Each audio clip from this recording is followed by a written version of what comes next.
Love Trip! Love Trip! Love Trip! Mula alas 3 hanggang alas 6 ng gabi. Oh yeah! Sa 90.7 Love Radio. Love Trip! Kasama ang inyong muy delisyosang ka-love team. Mara Tony! Mara Tony! Ikaw, anong trip mo?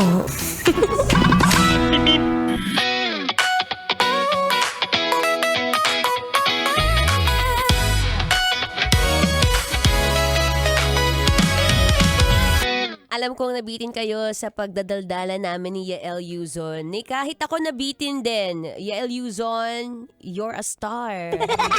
Nakakatuwa, no? Dahil nakilala natin si Yael Yuzon for being a very, very great artist mula sa Sponge Cola. But not knowing na this person is also into running din pala.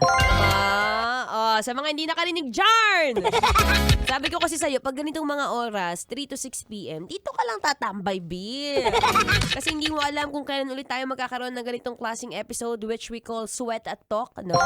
Wherein I get to interview some coaches, fitness enthusiasts, artists, kagaya nga ni Yael, music artists, na into sports din. Because gusto natin magpasarap. Yun lang naman ang goal. Diba? Kung gusto mo maging masarap, wala kang gagawin. Tumakbo.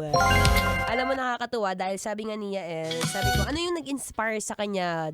Bakit ka tumakbo or bakit mo napasok yung running industry? First off, sabi niya nga ron is he's into basketball before. At isa sa mga pinakakailangan mo, syempre, pag nagbabasketball ka, o taas kamay sa mga mahihilig sa bola dyan.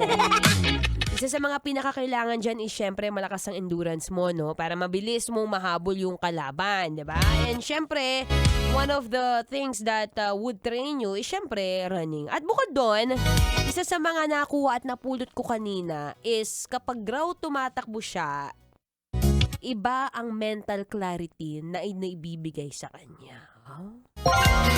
Taray, o kung ikaw medyo magluning isip mo kung susagutin mo ba siya o hindi, o kung dapat mo na ba siyang hiwalayan. Takbo is the key before you make any decisions, B. Minsan kasi may mga moment talagang clouded tayo with our emotions. At ito rin ang tatandaan mo, ha. Kung ikaw ay magbibigay ng opinion or kailangan mong makipag-usap, makipag-away to someone, always control your emotions first. Huwag ka munang magsasalita.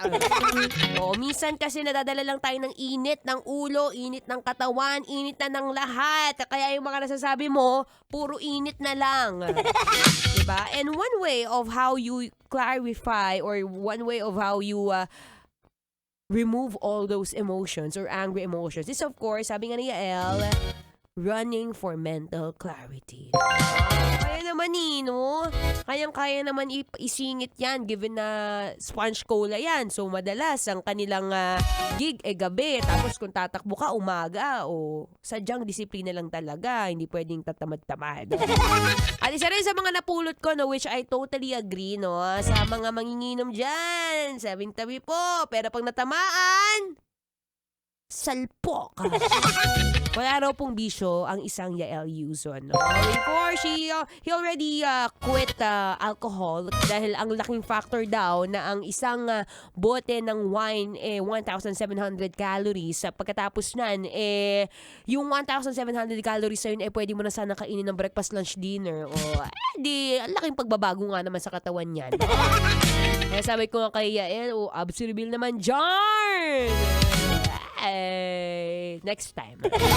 Anyway, again, maraming salamat Yael Yuzon for being live here sa ating Love Trip. Sa ating Sweat Talk episode, syempre kasama pa rin DJ Mara Tony, no? Isa mga kilala mo dyan na into fitness din. Ay go we'd love to talk more about it. Anyway, ako po yung magpapaalam na muli. Maraming salamat sa pakikinig. This has been your daldalerang atleta, DJ Mara Tony. You can check me out on my Facebook, Instagram, TikTok, threads. It's MARA space TONEE.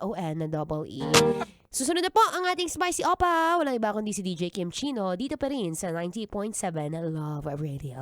Kailangan pa bang i-memorize yan? Basic.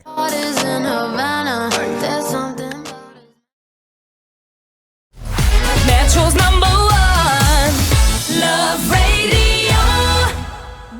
sake!